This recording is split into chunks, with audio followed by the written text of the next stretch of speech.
Welcome back sa aking YouTube channel mga trops. Kung bago ka pa lang, please click the subscribe button at notification bell para lagi kang updated sa boxing news. So mga trops, sa kakatapos nga lang po ng boring na laban ni Shakur Stevenson at Edwin De Los Santos para sa bakanting WBC Lightweight Championship belt, ay marami ang nagbigay kritisismo sa naging performance ng bagong kampiyon na si Shakur. Sa mga hindi po nakapanood ay wala po kasing bakbakan ang nangyari sa dalawa at puro takbo lang ang ginawa ni Shakur. Sa post-fight interview ni Shakur ay aminado ito na hindi kontento sa ipinakitang performance. Natanong pa ng interviewer kung totoo ba ang sabi-sabi na may nararamdamang sakit ito sa left hand niya. Ngunit hindi na ito kinumpirma ni Shakur at sinabi na lang na hindi siya gagawa ng kahit na anong excuses patungkol dito. Natanong din si Shakur kung anong laban ang isusunod niya ngayong siya na ang bagong kampiyon at sumagot ito na kailangan niya munang i-assess ang sarili at bumalik sa pagpaplano sa kanyang susunod na hakbang. Sa ngayon daw ay kinakailangan muna niyang magpahinga at i-enjoy ang sarili.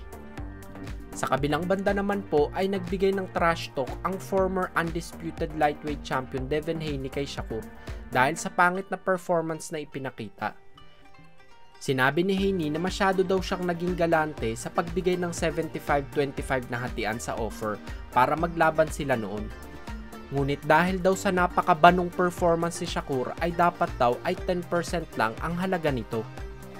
Sa kabilang banda naman po ay dismayado naman ang kalaban ni Shakur na si Edwin De Los Santos sa resulta ng laban.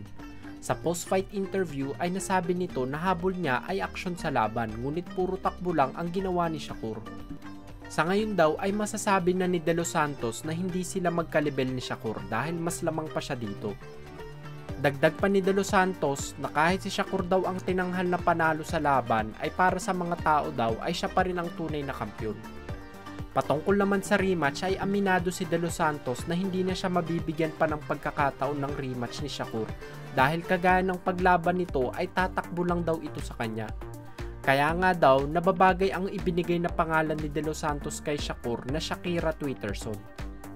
Naging matalino si Edwin De Los Santos sa laban na ito mga trops at hindi nagpabaya at nagpagulang kay Shakur kaya kumpiyansa ito na malaking mga laban pa ang naghihintay para sa kanya.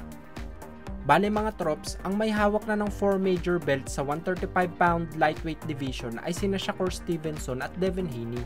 Kay Shakur Stevenson ang WBC belt, samantalang ang tatlong belt na IBF, WBA at WBO ay nakay Devin Haney pa rin. Malabong maikasa ang undisputed title clash na ito mga trops dahil paniguradong hindi papanoorin ito ng mga boxing fans dahil sa estilo na ipinakita ng dalawa sa past performances nila.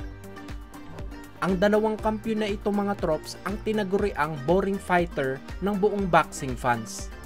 At parehas ang dalawa na maliit ang bentahe sa pay-per-view buys kaya paniguradong walang promoters ang magkaka-interes i-promote ang laban na ito.